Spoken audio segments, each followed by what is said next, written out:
I decided I was going to start this book by telling the story of my memorable meeting with Koko the gorilla.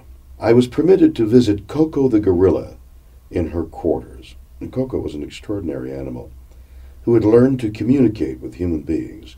She was able to sign more than 600 words, but more impressively, as her handlers told me, she understood the meaning of those words. She knew the signs for water and for bird, and the first time she saw a duck landing on a lake, she signed waterbird. That displayed a synthesis of knowledge. So you see, she was obviously very intelligent. I was allowed to go into her compound, to enter a room with her all alone.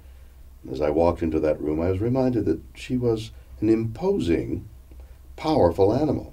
Smaller gorillas have been known to tear off men's arms in anger. I'm not often afraid, but truthfully, I was frightened. There's a form of acting that teaches feel it and say it, and that feeling will be revealed through your words. The English form is quite different. Say it, and then you feel it.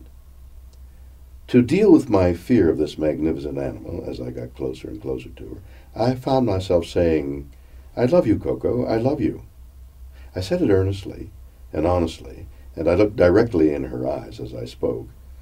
I crouched over a little to show submission, moving forward rather than backward to show I was not afraid. Over and over I repeated, "I love you, Koko, I love you."